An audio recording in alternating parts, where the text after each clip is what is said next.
Hello guys, इस video में serialisability के बारे में सीखेंगे। साथ ही यह भी सीखेंगे कि कोई शेड्यूल सीरियलाइजेबल है या नहीं है। कैसे हम लोग पता करेंगे कि कोई दिया हुआ शेड्यूल सीरियलाइजेबल है या नहीं। तो सबसे पहले डेफिनेशन देखते हैं सीरियलाइजेबिलिटी का क्या मीनिंग है। A schedule is serializable if it's result is equivalent to some serial schedule. कोई शेड्यूल दिया हुआ है जो नॉन सीरियल है या कंकरेंट है, तो क्या हम इस नॉन सीरियल और कंकरेंट शेड्यूल को किसी सीरियल शेड्यूल के इक्विवेलेंट बना सकते हैं या नहीं। यदि हम इस नॉन सीरियल शेड्यूल को या कंकरेंट शेड्यूल को किसी सीरियल शेड्यूल के इक्विवेलेंट बना दे, तो इस प्रोसेस को हम लोग कहेंगे serialisability. Serializability ensures correctness in concurrent transaction execution. Concurrent transaction execution होता हो तो ये करेक्टनेस की गारंटी देता है। इससे हम लोग एग्जाम्पल से समझते हैं। दो तीन एग्जाम्पल देखेंगे किस तरह से हम लोग पता करेंगे कि कोई शेड्यूल सीरियल है या नहीं है, सीरियलाइजेबल है या नहीं है। तो एग्जाम्पल 1 लिया है हमने। इसमें दो ट्रांजेक्शन ले रहे हैं, T1 T2। आप जितने ट्रांजैक्शन चाहें ले सकते हैं। सिंप्लिसिटी और समझाने के पॉइंट ऑफ व्यू से हम बहुत कम ट्रांजैक्शन, सिर्फ दो ट्रांजैक्शन ले रहे हैं और इसमें ऑपरेशंस की संख्या भी सिर्फ दो रख रहे हैं। T1 में भी दो रख रहे हैं, T2 में भी दो रख रहे हैं। वैसे ऑपरेशन की संख्या किसी भी ट्रांजैक्शन में कुछ भी हो सकता है। तो जैसा कि हम लोग पहले पढ़े हैं कि यदि कोई ट्रांजैक्शंस यदि ट्रांजैक्शंस दिए हुए हैं तो उसके सीरियल शेड्यूल्स कितने होंगे। यहाँ पर दो ट्रांजेक्शन्स दिए गए हैं तो टोटल सीरियल शेड्यूल्स होगा फैक्टोरियल 2, जो प्रीवियस वीडियो में हम लोगों ने देखा था। क्योंकि यहाँ पर दो ट्रांजेक्शन्स है तो टोटल सीरियल शेड्यूल फैक्टोरियल 2 होगा। यदि n नंबर ऑफ ट्रांजेक्शन्स होते तो total serial schedule factorial n होता, जो हम प्रीवियस वीडियो में देख चुके हैं। तो यहाँ पर दो ट्रांजैक्शन की वजह से सीरियल शेड्यूल की संख्या होगी फैक्टोरियल 2 और फैक्टोरियल 2 की वैल्यू होती है 2। और वो दो सीरियल शेड्यूल हमारे होंगे शेड्यूल 1 एंड शेड्यूल 2। इसको हम दो तरीके से रख सकते हैं। सबसे पहले तो हम T1 को के सारे ऑपरेशन को एक्सिक्यूट करेंगे, देन T2 को एक्सिक्यूट करेंगे। ये मेरा एक सीरियल शेड्यूल हो गया। दूसरा सीरियल शेड्यूल हो सकता है पहले हम T2 को एक्सिक्यूट कर दें, देन T1 को सारे ऑपरेशंस को एक्सिक्यूट करें। ये मेरा दो ही सीरियल शेड्यूल इस दो ट्रांजैक्शन से यहाँ पर बन सकते हैं। यदि 3 हो तो टोटल सीरियल शेड्यूल की संख्या फैक्टोरियल 3 होता है, यानी 6 डिफरेंट तरीके से हम उसको सीरियल शेड्यूल बना सकते हैं।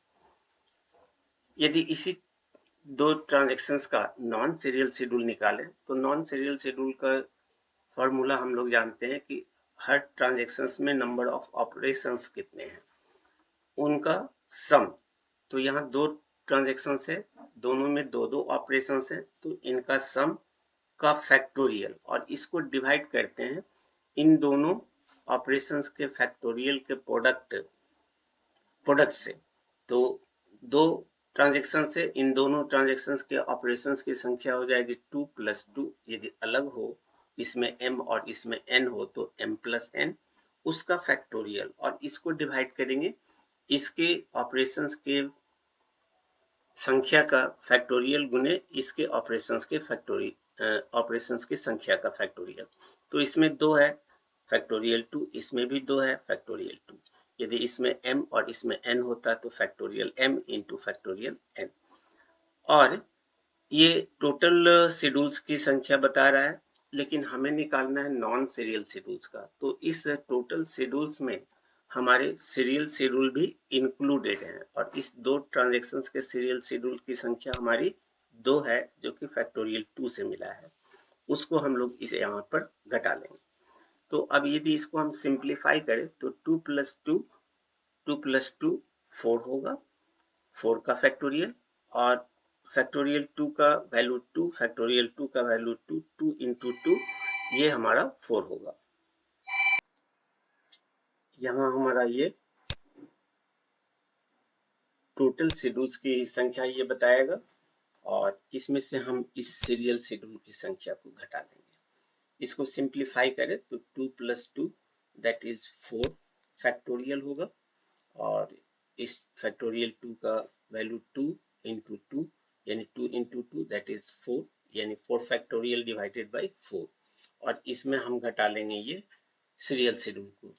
तो फैक्टोरियल 4 की वैल्यू होगी 24 डिवाइडेड बाई 4 -2, और इसको सिंप्लीफाई करें तो 6 - 2 दैट इज 4, यानी इस दो T1 T2 ट्रांजेक्शन्स में जिसके नंबर ऑफ ऑपरेशंस की संख्या सिर्फ 2 और 2 है, उससे हम 4 नॉन सीरियल शेड्यूल बना सकते हैं।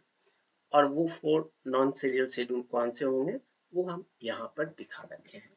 शेड्यूल 1 नॉन सीरियल शेड्यूल यहाँ पे हम दिखा रखे हैं कि पहले T1 का एक ऑपरेशन परफॉर्म हुआ, फिर T2 का एक हुआ, फिर T1 का हुआ, फिर T2 का हुआ। शेड्यूल 2 में T2 पहले स्टार्ट हो रहा है, यहाँ पर T1 पहले स्टार्ट हुआ था, ये भी हमारा नॉन सीरियल होगा। T2 का फर्स्ट ऑपरेशन, T1 का फर्स्ट ऑपरेशन, देन T2 का लास्ट ऑपरेशन, देन T1 का लास्ट ऑपरेशन। ये 2 शेड्यूल हो गए, और 2 शेड्यूल्स बन सकते हैं इसके, और वो 2 शेड्यूल्स होंगे शेड्यूल 3 जिसमें हमने T1 के फर्स्ट ऑपरेशन को ऑपरेट किया, T2 के दोनों ऑपरेशंस को ऑपरेट किया, देन T1 के लास्ट ऑपरेशंस को परफॉर्म किया। और लास्ट 4th शेड्यूल बन सकता है कि T2 को पहले स्टार्ट किया सिंगल ऑपरेशन, देन T1 के दोनों ऑपरेशंस को परफॉर्म किया, और लास्ट में T2 का लास्ट ऑपरेशन हमने परफॉर्म किया। तो ये हमारे 4 नॉन सीरियल शेड्यूल टोटल बन सकते हैं। अब यहाँ पर हम 1 by 1 हर एक नॉन सीरियल शेड्यूल की ऑब्जर्वेशन या उसके बारे में देखें, तो इसको इस सारे नॉन सीरियल शेड्यूल में कौन सीरियलाइजेबल है ये पता करने के लिए हमें प्रेसिडेंस ग्राफ बनाना होगा। और ये प्रेसिडेंस ग्राफ क्या होता है, ये बेसिकली एक ग्राफ का कंसेप्ट है। प्रेसिडेंस ग्राफ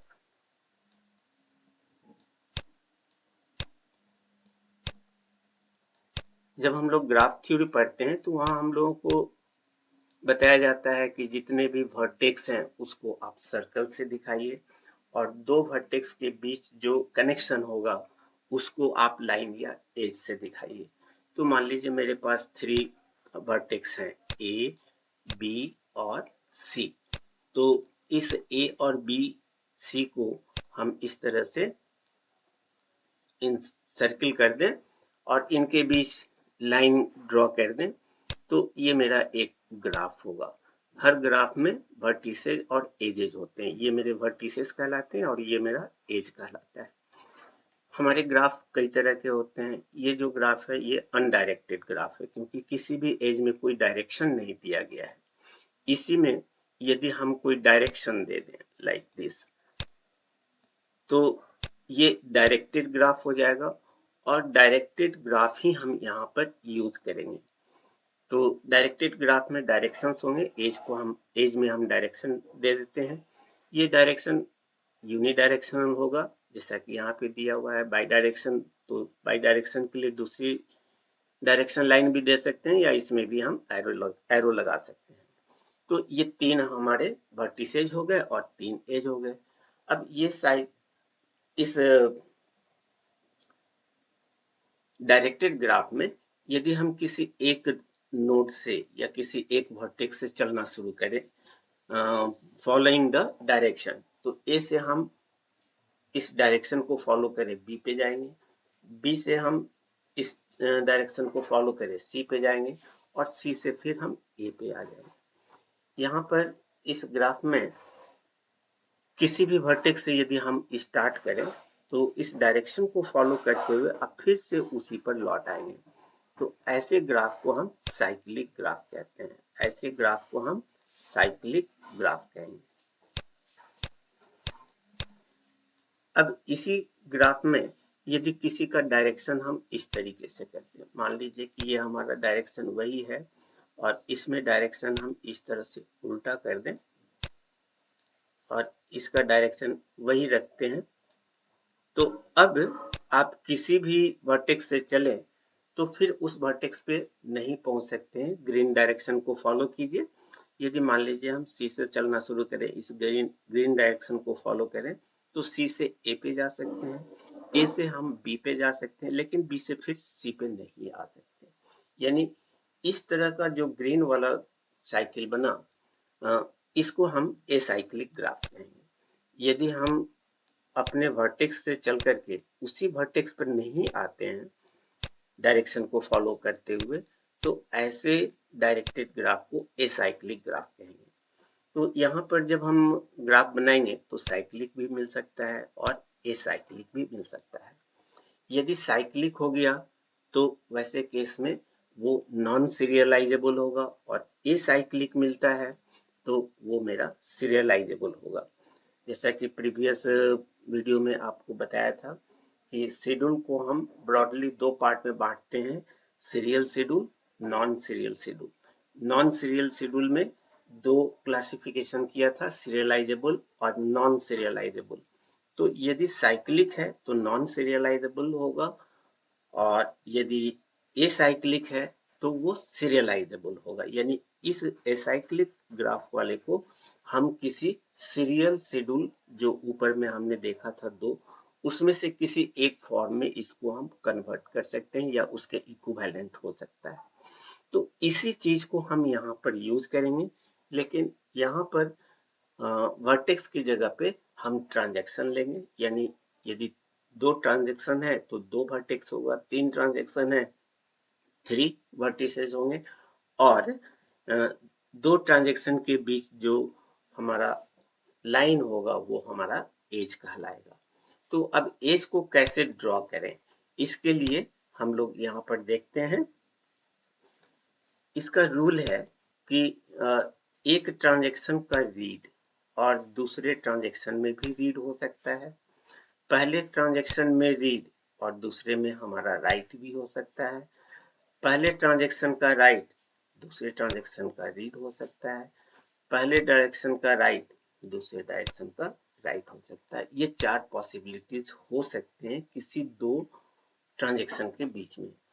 तो यदि एक ट्रांजैक्शन के रीड के बाद किसी दूसरे ट्रांजैक्शन का रीड आता है तो यहाँ किसी तरह का कोई कन्फ्लिक्शन नहीं होता है। लेकिन यदि रीड और राइट का ऑपरेशन हो रहा हो दो कंजिक्यूटिव, तो वैसे केस में कन्फ्लिक्शन हो सकता है। राइट या रीड हो रहा है तब भी हो सकता है और राइट टू राइट हो सकता है। लेकिन इसमें एक कंडीशन है, ये रीड टू रीड हमारा किसी भी एलिमेंट पे हो कोई प्रॉब्लम नहीं है। सेम एलिमेंट जैसे हम यहाँ पर ए और ए ले रहे हैं तो कोई प्रॉब्लम नहीं है। ए और बी भी ले सकते हैं, रीड में कोई दिक्कत नहीं होती है। जितने भी ट्रांजैक्शंस रीड करें कोई प्रॉब्लम नहीं है। लेकिन सेम आइटम जैसे रीड ए और राइट ए हो तो प्रॉब्लम होगा, कन्फ्लिक्शन होगी। अब यहीं पर यदि ये रीड ए है और ये राइट बी है तो फिर हमारा कोई कन्फ्लिक्शन नहीं होगा। यानी सेम आइटम पर हमें देखना है, डिफरेंट आइटम पे नहीं। चाहे वो ए हो या बी हो, बी और यहाँ भी बी हो तब भी प्रॉब्लम होगा। तो यदि हम सबके आइटम सेम रखें, डिफरेंट आइटम में कोई प्रॉब्लम नहीं है, तो इस तीन सिचुएशन में जिसमें हमने ए लगा रखा है, कन्फ्लिक्शन होगी। ये तीन जो ऑपरेशन है इसमें कन्फ्लिक्शन होगी, और यदि ये कन्फ्लिक्शन है तो हम उस दो ट्रांजैक्शन के बीच एज ड्रॉ करेंगे, और एज का होगा पहले से दूसरे ट्रांजैक्शन। यदि ये T1 का ट्रांजैक्शन है और ये T2 का ट्रांजैक्शन है तो हमारा यदि कहीं पर रीड और राइट मिलता है तो एक एज इन दोनों ट्रांजैक्शन के बीच लगेगा। राइट टू रीड है तो ट्रांजैक्शन T1 से T2 पर लगेगा, और right to right transaction T1 से T2 है तो ये इस तरीके से लगेगा। कहने का मतलब जो स्टार्टिंग है वहां से दूसरे ट्रांजेक्शन्स का हम के बीच हम एक एज क्रिएट करते हैं और डायरेक्शन क्रिएट करते हैं। इसी कंसेप्ट को यूज करते हुए हम यहाँ पर प्रेसिडेंस ग्राफ बनाने जा रहे हैं और उसको देखेंगे कि साइक्लिक आता है या एसाइक्लिक आता है। यदि साइक्लिक आ गया तो ये हमारा नॉन सीरियलाइजेबल होगा और एसाइक्लिक आया तो सीरियलाइजेबल होगा, यानी उसको हम किसी सीरियल शेड्यूल के इक्विवेलेंट कन्वर्ट कर सकते हैं। सीरियल शेड्यूल ऊपर हम देख चुके थे, अभी हम देख रहे हैं नॉन सीरियल शेड्यूल जिसमें 4 होंगे। 2 का यहाँ पे हम दिखा रखे हैं, 2 इसके बाद देखेंगे। यहाँ पर सीरियल शेड्यूल 1 में हम देख रहे हैं कि पहला हमारा ऑपरेशन आ रहा है रीड का और पहले ट्रांजेक्शन में, और इसके जस्ट बाद T2 का रीड ऑपरेशन हो रहा है। हम कभी भी ऑपरेशंस को अपने ट्रांजेक्शन में नहीं देखते हैं।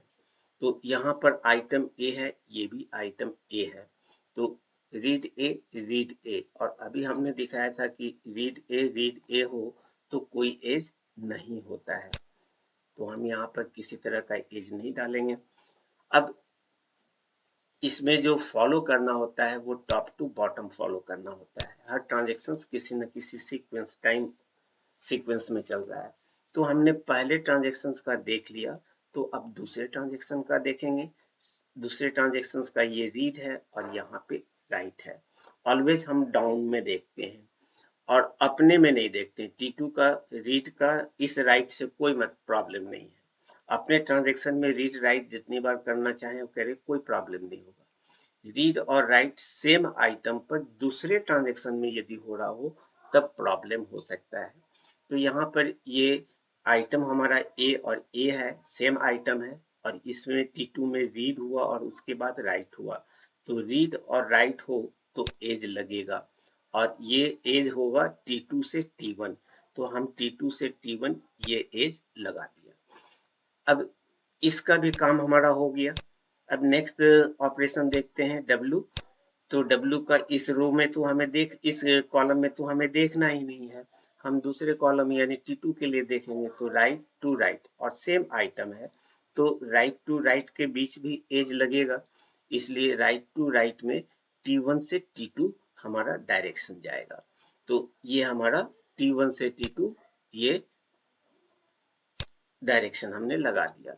अब हमारे पास इसका एक्चुअल फॉर्म क्या हो गया कि हम T1 से T2 जा सकते हैं। जैसे ये इस डायरेक्शन को फॉलो करें तो T1 से T2 गए, फिर इस डायरेक्शन को फॉलो करें तो T1 पे आ जाएंगे, यानी सेम वर्टेक्स पे आ जाएंगे। इसी तरह से T2 से यदि स्टार्ट करें तो T1 पे जाएंगे और फिर T1 से इट मीन्स कि यहाँ पे एक साइकिल है, और यदि साइकिल है तो ये शेड्यूल नॉन सीरियलाइजेबल है, इसको किसी सीरियल शेड्यूल के इक्विवेलेंट हम नहीं बना सकते। ये हमारा ये प्रेसिडेंस ग्राफ से पता चल गया। तो अब इसी तरह से हम दूसरे ट्रांजेक्शन दूसरे शेड्यूल के बारे में देखते हैं। अब यहाँ पर हम इस शेड्यूल 2 को खुद ड्रॉ करते हैं। यहाँ पे चूंकि 2 ट्रांजेक्शन है तो जितने ट्रांजेक्शन होते हैं उतने वर्टेक्स बनाते हैं। हम 2 ट्रांजेक्शन है दिया हुआ T1 और T2, ये 2 वर्टेक्स बना लिया यहाँ पे। अब T1 और T2 वर्टेक्स हमने बना लिया है, ऊपर से एक एक सीरियल को हम एक एक ऑपरेशन को देखेंगे। पहला ऑपरेशन मेरा T2 से स्टार्ट हो रहा है, तो T2 से स्टार्ट हो रहा है डेटा एलिमेंट ए पर, और इसके नीचे हम जाएंगे यानी टॉप टू बॉटम यदि चले तो अपने ट्रांजेक्शन में तो हमें देखना नहीं है, इसके बगल में जो भी हमारे दूसरे ट्रांजेक्शन है उसमें देखना है। तो रीड के बाद ये रीड आ रहा है, तो अभी जस्ट बताया कि रीड सेम आइटम हो या डिफरेंट आइटम हो कोई एज नहीं डालते हैं। रीड में किसी तरह का कोई कन्फ्लिक्शन नहीं होता, तो इसमें कोई प्रॉब्लम नहीं है। ये हमारा कंप्लीट हो गया। अब दूसरे ट्रांजेक्शन में चलते हैं। दूसरा ट्रांजेक्शन T1 से है, तो T1 से रीड है ए आइटम पर। अब ये देखेंगे कि दूसरे ट्रांजेक्शन में जितने भी ट्रांजेक्शन हो सब में चेक करेंगे, यहाँ सिर्फ 2 ही है तो T2 में देखेंगे रीड के बाद इस 3 में से कोई एक ऑपरेशन क्या परफॉर्म हो रहा है। तो रीड के बाद यहाँ सेम आइटम पर राइट हो रहा है, यानी रीड टू राइट, तो रीड टू राइट है तो हमें एक एज देना होगा और ये एज होगा T1 से T2 की ओर। तो हम यहाँ पर एक डायरेक्शन लगा दिया T1 से T2। अब इसका भी काम फिनिश हो गया। नेक्स्ट हम इस के ऑपरेशन पर आते हैं। अभी जस्ट बताया था कि टॉप से बॉटम हम लोग जाते हैं ऑलवेज। तो ये इस राइट का हम दूसरे ट्रांजेक्शन में चेक करेंगे। तो यहाँ पर ये आइटम है ए और यहाँ भी आइटम है ए, तो राइट टू राइट चल रहा है, यानी कि ये ऑपरेशन हो रहा है, इसलिए यहाँ पर भी एज होगा और ये एज होगा T2 से T1, यानी T2 से T1 की ओर। इसको हमने ड्रॉ कर दिया, यहाँ भी हमने आपको दिखा दिया, इसकी भी काम हो गई। अब लास्ट में हमारे पास ये ऑपरेशन बच रहा है, तो इस ऑपरेशन के नीचे किसी भी ट्रांजेक्शन में कोई दूसरा ऑपरेशन नहीं है, तो हम यहीं पर स्टॉप कर जाएंगे। वैसे स्टॉप करने का एक और भी है कि किसी भी जगह पे यदि साइकिल मिल जाता है तो आप आगे के ऑपरेशन को रोक दीजिए, वो नॉन सीरियलाइजेबल होगा। तो अब यहाँ पर हम इस फिगर को इस फिगर से मैच कराएं तो आपको सेम मिलेंगे। यही चीज हम यहाँ पे दिखाया, यहाँ हमने मैन्युअली ड्रॉ करके दिखाया। तो चूंकि यहाँ भी हमारा एक साइकिल बन रहा है T1 से T2, T2 से T1, इसी तरह से T2 से T1, T1 से T2, यानी हम जहाँ से चलना शुरू कर रहे हैं वहीं फिर पहुंच जा रहे हैं। तो यहाँ साइकिल बन गया।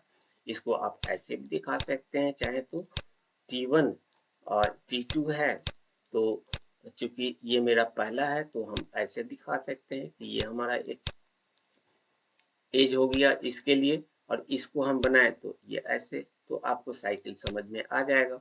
यहाँ पर पैरेलली दिखा दिया तो हो सकता है आपको कंफ्यूजन हो, आप इस तरह से भी बना सकते हैं। तो ये चीज ये यहाँ पर उसी फॉर्म में दिखाया गया है। तो ये दोनों शेड्यूल तो हमारे नॉन सीरियलाइजेबल हो गए। अब हम चेक करते हैं कि अदर जो टू नॉन सीरियल शेड्यूल होगा, क्योंकि हमारे पास 4 डिफरेंट नॉन सीरियल शेड्यूल्स हैं। सीरियल शेड्यूल्स तो ये T1 और T2 हमारे पास थे ही पहले से, जिसको कि हमने पहले ही डिस्कस कर दिया था। तो अब चलते हैं शेड्यूल 3 और शेड्यूल 4 पर। ये हमारा इस तरीके से दिया हुआ है, इसका फिर से हम प्रेसिडेंस ग्राफ बनाएंगे और इसी रूल को फॉलो करेंगे।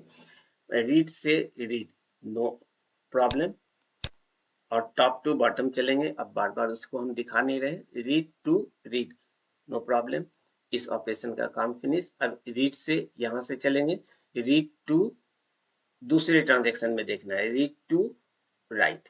तो यहाँ पर T2 से T1 एक मेरा डायरेक्शन है, तो T2 से T1 एक डायरेक्शन हमने लगा दिया। फिर हम यहाँ पे नेक्स्ट ऑपरेशन पे जाते हैं। तो फर्स्ट देख लिया, सेकेंड हमने देख लिया, अब थर्ड पे जाते हैं। तो राइट टू राइट और राइट टू राइट में भी हमारा एज ड्रॉ होगा।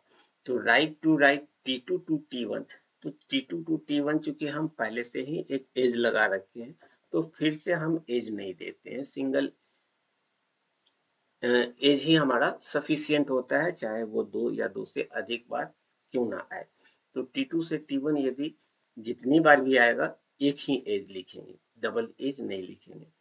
अब इस राइट के बाद इस राइट पे आए तो इसके नीचे किसी तरह का कोई ऑपरेशन नहीं है, यानी हमारा प्रेसिडेंस ग्राफ बना ये, और इसमें डायरेक्शन है T2 टू T1।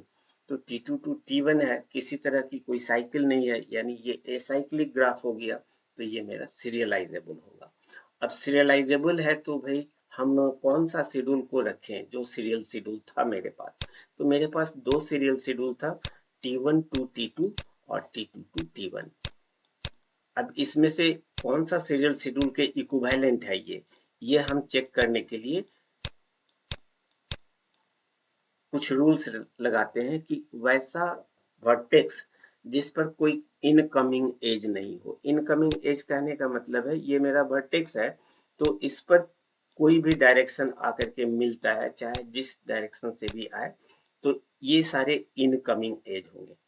और यदि किसी वर्टेक्स से कोई डायरेक्शन निकलता है, आउटगोइंग होता है, तो इसको आउटगोइंग एज कहते हैं।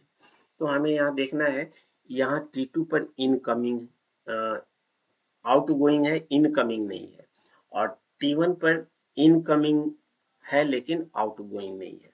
तो इसी को हम अपना क्या कहेंगे बेस बना करके हम डायरेक्शन पता करेंगे कि T1 टू T2 हमारा काम होगा या T2 टू T1 वाले सीरियल में जाएगा।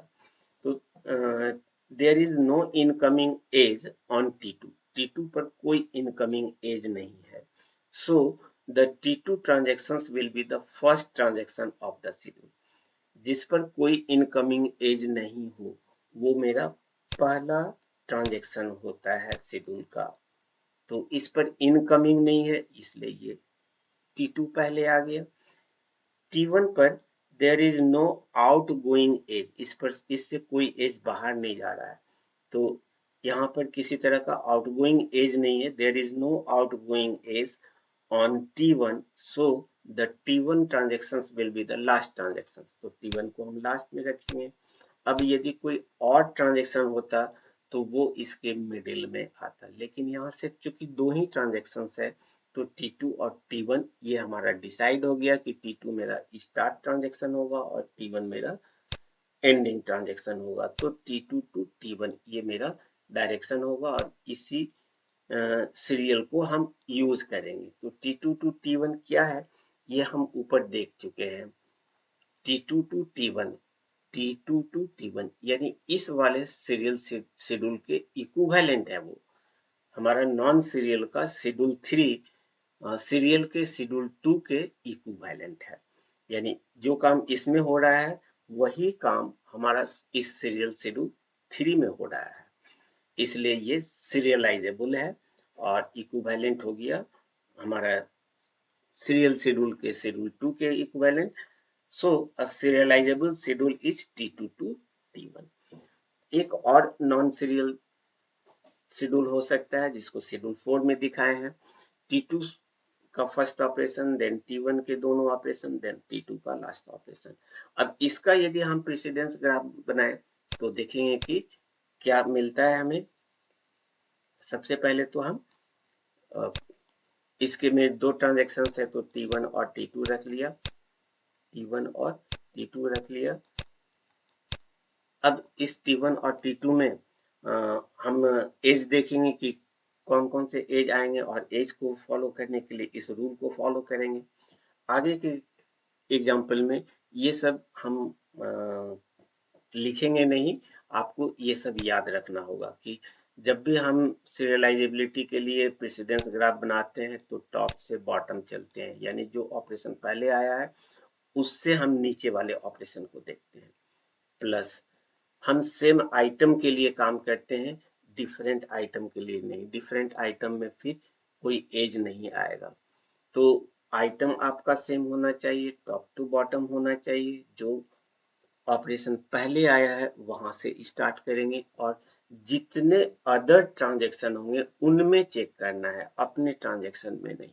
इस तीन चीज को आप याद रखिए और काम करते चले जाइए। तो यहाँ पर T2 फर्स्ट है, T2 से आइटम सेम है, रीड रीड ए, इसलिए इस पर कोई एज नहीं होगा। इस ऑपरेशन का काम फिनिश होने के बाद हम इस पे गए और यहाँ पर रीड के बाद अपने ट्रांजेक्शन में नहीं देखना है, दूसरे में जाएंगे। रीड के बाद राइट आ रहा है यानी T1 से T2 हमारा एक डायरेक्शन होगा। इसी तरह से इसका काम फिनिश होने पर इसके बारे में हम लोग देखेंगे। तो WA से WS सेम आइटम पर राइट राइट हो रहा है, तो सेम आइटम पर यदि राइट राइट हो रहा है तो एज आएगा और ये एज होगा T1 से T2। लेकिन T1 से T2 एज पहले से हमारा एग्जिस्ट कर रहा है तो फिर से ड्रॉ नहीं करेंगे। और लास्ट में हमारा ये ऑपरेशन बचता है, इसके नीचे कोई ऑपरेशन नहीं, तो हमारा यहीं पर प्रेसिडेंस ग्राफ कंप्लीट हो गया। अब इसमें हम चेक करेंगे इनकमिंग, तो there is no incoming edge on T1 पर कोई इनकमिंग एज नहीं है। So the T1 transaction will be the first transaction of that serial schedule.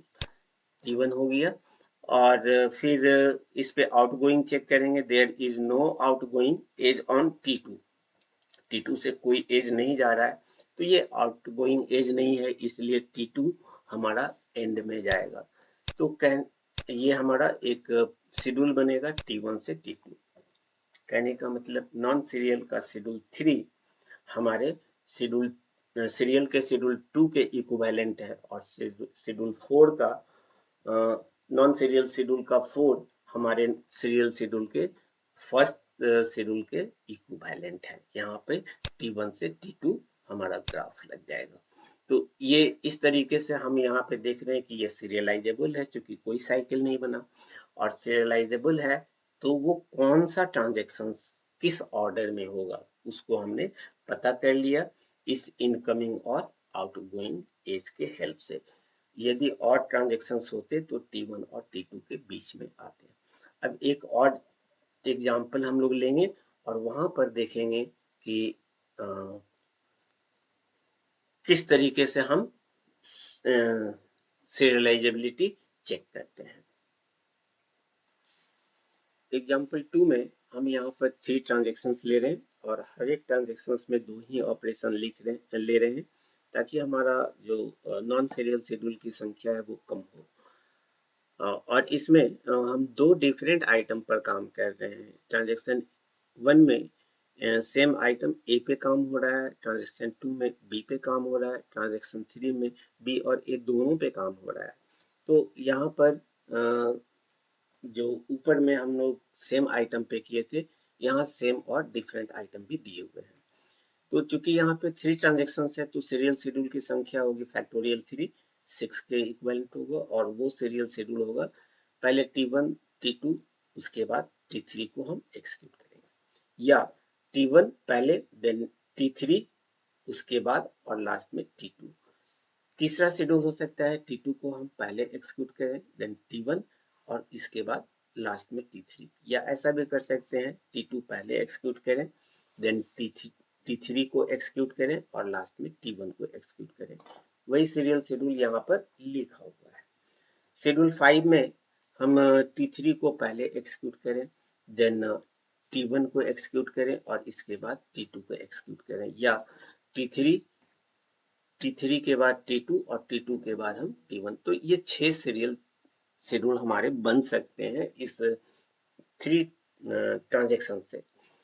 अब इसके नॉन सीरियल क्या होंगे, तो नॉन सीरियल के लिए हम यहाँ पे कैलकुलेशन करते हैं। नॉन सीरियल शेड्यूल की संख्या होगी सबसे पहले तो हर एक ट्रांजेक्शन्स के ऑपरेशंस की संख्या का सम निकालेंगे, इसका फैक्टोरियल लेंगे और फिर हर एक ट्रांजेक्शन्स के ऑपरेशंस का फैक्टोरियल निकालेंगे और उसका प्रोडक्ट लेंगे, उससे डिवाइड करेंगे इस सम को, तो हमें टोटल शेड्यूल मिल जाएगा और इसमें से सीरियल शेड्यूल की संख्या फैक्टोरियल 3 को घटा लेंगे। इसको हम सिंप्लीफाई करें तो 2 + 2 + 2 हमारा 6 होगा, 6 फैक्टोरियल हो गया। 2 × 2 × 2 8 होगा जो यहाँ पे दिया हुआ है और इस 3 फैक्टोरियल का वैल्यू होता है 6। तो अब यदि इसको हम सिंप्लीफाई करें तो फैक्टोरियल 6 का वैल्यू होता है 720 और इस 8 से डिवाइड करेंगे तो 720/8 दैट इज 90 और इसमें इस सीरियल शेड्यूल की संख्या घटा दें तो हम इस 3 ट्रांजेक्शन से जिसमें 2-2 ऑपरेशन है 84 डिफरेंट नॉन सीरियल शेड्यूल बना सकते हैं। अब इस 84 नॉन सीरियल शेड्यूल में कौन कौन किसी सीरियल शेड्यूल जो ऊपर 6 बताए हैं उसके इक्विवेलेंट होगा।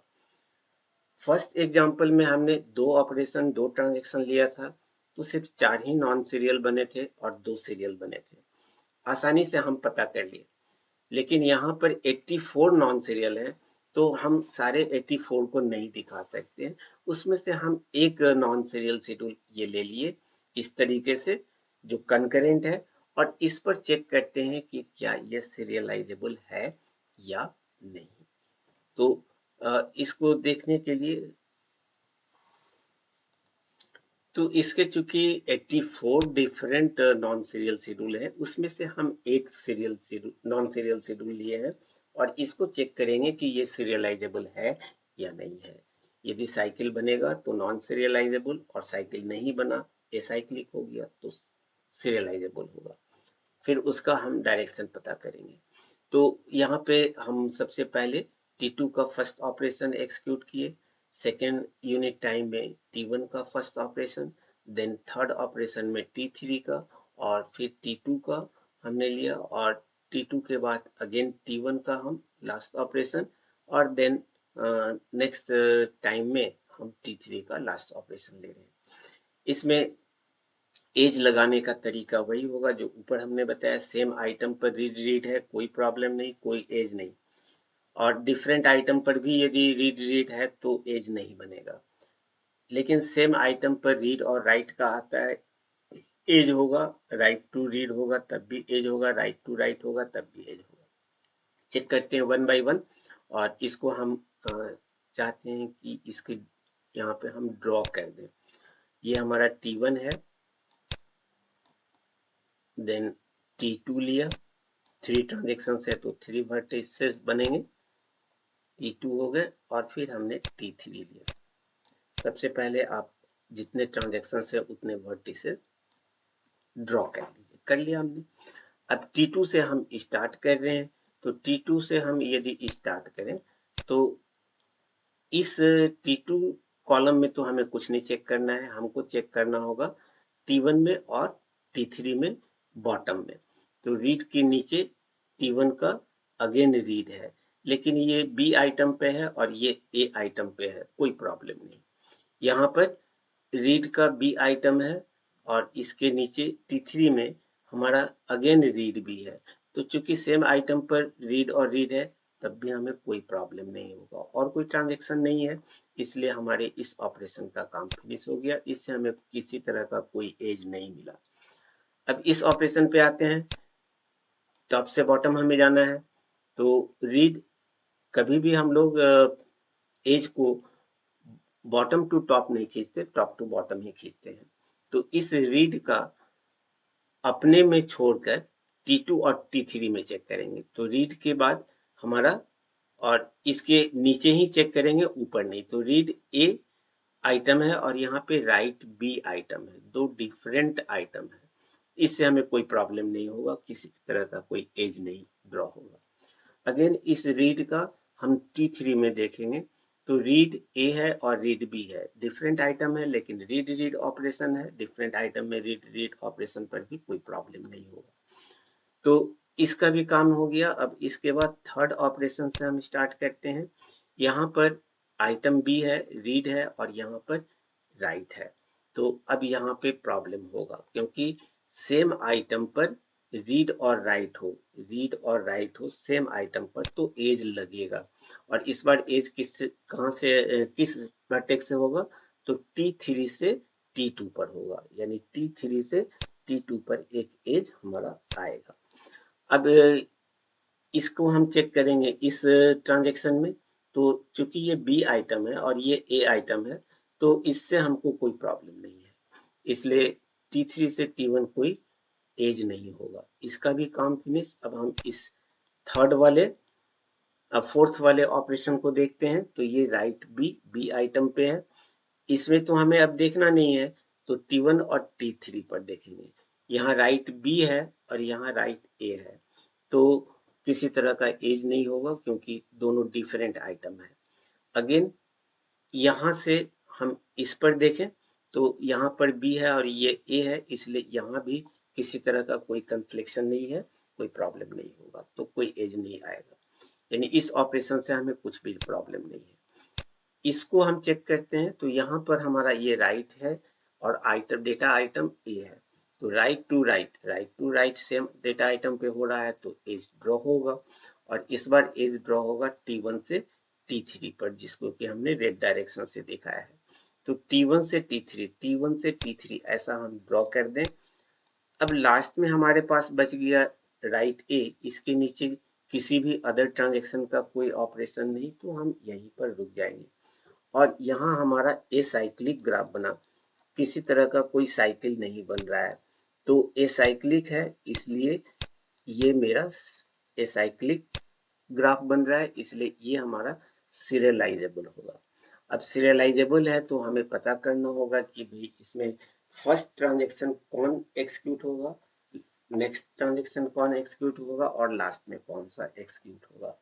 तो इसको जानने के लिए ऊपर हम बता चुके थे कि हम ये चेक करते हैं कि इनकमिंग एज किस पर नहीं है। तो यहाँ इनकमिंग एज T1 पर नहीं है, T3 पर इनकमिंग हो रहा है और T2 पर इनकमिंग हो रहा है, तो फर्स्ट ट्रांजेक्शन मेरा T1 होगा। क्योंकि इस पर किसी तरह का कोई इनकमिंग एज नहीं है। अब हम चेक करेंगे आउटगोइंग, तो आउटगोइंग में इससे कोई आउटगोइंग नहीं है, इससे आउटगोइंग एक एज है, इससे भी एक आउटगोइंग एज है, T2 पर किसी तरह का कोई आउटगोइंग एज नहीं है, तो ये मेरा लास्ट ट्रांजेक्शन बनेगा। अब एक और ट्रांजेक्शन बच गया T3, तो T3 को हम कहाँ पे रखें, तो ऑब्वियसली आप देख रहे हैं कि T2 ट्रांजेक्शन परफॉर्म होने के पहले T3 परफॉर्म हो जाना चाहिए, और T3 के पहले हमारा T1। इस ग्राफ को भी देख करके हम बता सकते हैं कि इसका ऑर्डर होगा T1, T3, T2, और ग्राफ से भी हम पता कर लिया कि भाई ये मेरा स्टार्टिंग होगा और ये मेरा एंडिंग ट्रांजेक्शन होगा। अब एक ट्रांजेक्शन T3 है, तो इस ग्राफ को देख करके बता सकते हैं कि T1 के बाद कौन एग्जीक्यूट हो रहा है, तो T3, यानी मेरा जो ऑर्डर होगा T1 से T3 और T3 से T2, इस सीरियल शेड्यूल के इक्विवेलेंट है ये नॉन सीरियल शेड्यूल। और T1, T3, T2 क्या है, तो ये ऊपर हम देख चुके हैं, T1, T3, T1, T3, T2, T1,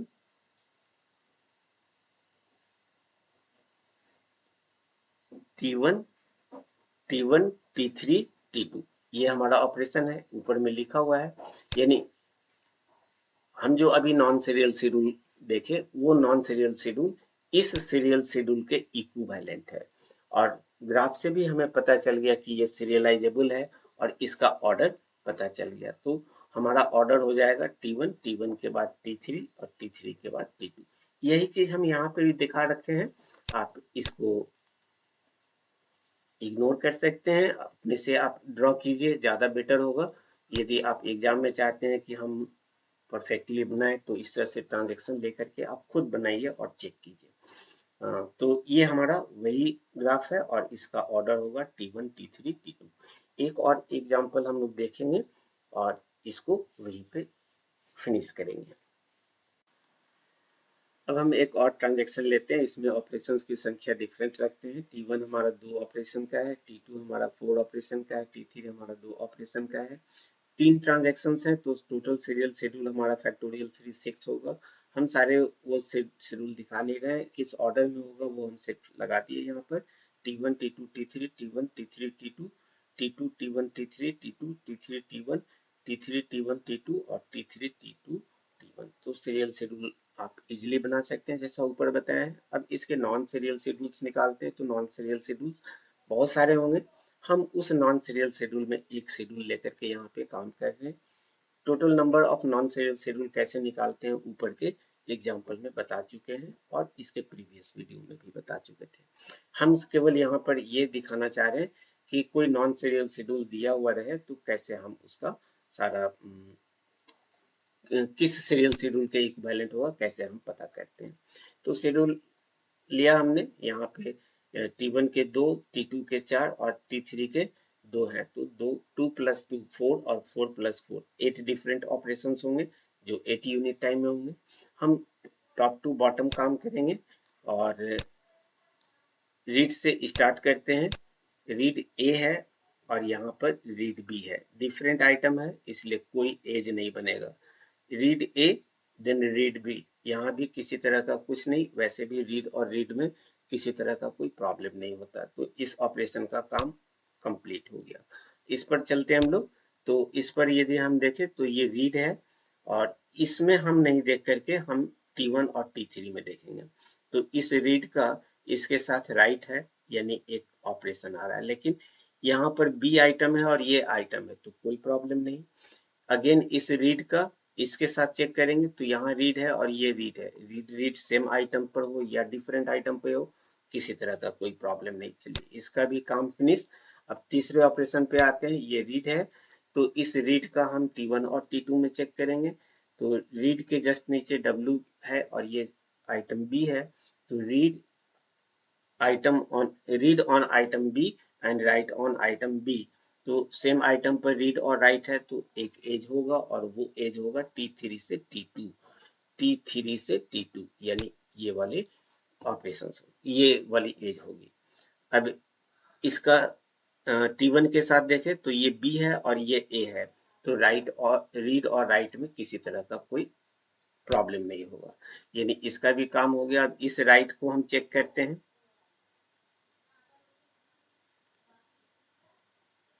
इस राइट को हम चेक करें तो राइट बी और इधर है राइट ए, डिफरेंट आइटम है, कोई प्रॉब्लम नहीं। यहाँ पर डिफरेंट, यहाँ पे डब्ल्यू बी है और यहाँ डब्ल्यू ए है, डिफरेंट आइटम है, किसी तरह का कोई एज नहीं।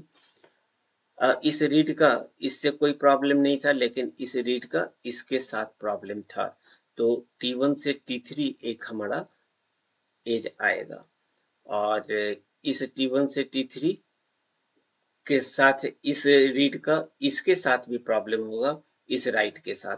तो T1 से T3 एक एज मिला, और इस रीड का इस T2 के साथ एक एज मिला, T1 से T2, T1 से T2। ये ऑपरेशन ऊपर हम दिखाना भूल गए, सॉरी, शुरू में ही हमें दिखा देना चाहिए था, अ, वो मिस कर गए हम, तो आप शुरू में ही दिखा दीजिएगा। अब इस राइट का हम चेक करते हैं, इसका काम तो हो गया, चूंकि डब्ल्यू बी और ये ए है, कोई प्रॉब्लम नहीं। डब्ल्यू बी और ये डिफरेंट आइटम पर राइट राइट हो रहा है, कोई प्रॉब्लम नहीं। इसके बारे में देखें तो ये हमारा राइट ए है, और यहाँ पर राइट ए है, और इसमें हमारा रीड ए का कोई प्रॉब्लम नहीं, लेकिन राइट ए का प्रॉब्लम आएगा। तो रीड ए से हमें कोई प्रॉब्लम, सबसे पहले तो हम इसको देखते हैं, इस राइट के साथ राइट का प्रॉब्लम होगा, चूंकि सेम आइटम है। लेकिन टी वन से टी थ्री ऑलरेडी मेरा एक एज खींचा जा चुका है। इसी तरह से इस रीड के साथ ऑपरेशन होगा, T1 से T2, वो एज ऑलरेडी खींचा हुआ है। देन इस राइट पे आए तो इस राइट से रीड, यानी T3 से T2, ये एज ऑलरेडी हमारे पास है, तो यहाँ पर ऑपरेशन कन्फ्लिक्शन होगा, लेकिन ये एज पहले से हमारे पास अवेलेबल है। देन इस राइट के साथ, चूंकि इधर तो कुछ है ही नहीं, तो इस राइट के साथ भी एज आएगा, T3 से T2, और T3 से T2 एज ऑलरेडी हम ड्रॉ कर रखे हैं। देन इस रीड का देखेंगे तो T1 और T3 में किसी तरह का कोई ऑपरेशन ही नहीं है, इसलिए आगे हमें किसी को चेक करने की जरूरत नहीं है। तो इस पूरे का ग्राफ का हमारा एक ये हो गया कि एसाइक्लिक ग्राफ हमें मिल गया। T1 से आप शुरू कीजिए, T2 पे आके रुक जाएंगे। T3 से शुरू करें, T3 से T2 पे जा सकते हैं और रुक जाना होगा। तो यहाँ पर यदि T1 से स्टार्ट करें तो T1 से T3 तो आ सकते हैं, T3 से T2 जाएंगे और फिर यहीं रुकना होगा, यानी हम फिर से उस जगह पे नहीं आएंगे। ये साइक्लिक ग्राफ है, इसलिए ये सीरियलाइजेबल है। अब सीरियलाइजेबल है तो इसमें T1 और T2 T3 के बीच कौन सा ऑर्डर होगा, तो हम चेक करते हैं इसमें इनकमिंग और आउटगोइंग का। There is no cycle in this precedence graph, so this schedule is conflict serializable. To determine the order of the transactions, we examine both the incoming and outgoing edges on each transactions. ये हम सिर्फ समझाने के लिए लिखा है, examination में ये सब लिखते नहीं है, जस्ट बना करके हम काम कर लेते हैं। There is no incoming edge on T1. T1 पर किसी तरह का कोई एज नहीं आ रहा है, so T1 will be the first transactions for serial schedule. So T1 transaction will be the first transaction of the schedule, और यहाँ से कोई आउटगोइंग नहीं है T2 पर, there is no outgoing on T2, so the T2 transaction will be the last operation. तो T1 और T2 हमारा ये मिल गया, फर्स्ट और लास्ट मिल गया। अब एक लास्ट 3 बच गया, तो आप ग्राफ को देख करके समझ सकते हैं कि T2 को एक्सिक्यूट करने के पहले T1 और T3 एक्सिक्यूट हो जाना चाहिए। तो T1 मेरा पहले एक्सिक्यूट हो रहा है, तो T2 के एक्सिक्यूट होने के पहले T3 और T1 एक्सिक्यूट हो जाना चाहिए, तो ऑब्वियसली T2 लास्ट है, तो T3 हमारा बीच में आएगा, यानी हमारा ऑर्डर हो गया T1 से T3, T3 से T2, और ये सीरियलाइजेबल है, so a serializable schedule is T1 T3 T2 के इक्विवेलेंट होगा। गाइस इस तरह से हम लोग किसी भी शेड्यूल्स को देख करके पता कर लेते हैं कि वो सीरियलाइजेबल है या नहीं है, और यदि सीरियलाइजेबल है तो उसको फिर हम लोग पता करते हैं कि किस ऑर्डर में सीरियलाइजेबल है।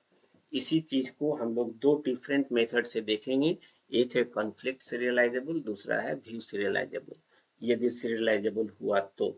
और दूसरा होता है नॉन सीरियलाइजेबल, तो नॉन सीरियलाइजेबल में हम रिकवरेबल और नॉन रिकवरेबल देखेंगे, और रिकवरेबल में कास्केडिंग शेड्यूल, कास्केडलेस शेड्यूल और स्टिक शेड्यूल के बारे में सीखेंगे आने वाले वीडियो में। और इस जगह पे हम ज़्यादा एग्जाम्पल जानबूझ करके लिया कि आपको अच्छे से पता चल जाए कि सीरियलाइजेबिलिटी कैसे चेक करते हैं, क्योंकि इसी पर आगे का सारा टॉपिक हमारा डिपेंडेंट है। और इसी से आपके गेट नेट और यूनिवर्सिटी एग्जाम में क्वेश्चंस आएंगे। जो आगे का वीडियो बनेगा, जो वीडियो होगा उस वीडियो में इसी कंसेप्ट को यूज करेंगे, और उन सारी चीज़ों पर डिफरेंट एग्जामिनेशंस में क्वेश्चंस रहते हैं और मैक्सिमम टाइम रहते हैं। So thanks for watching the video.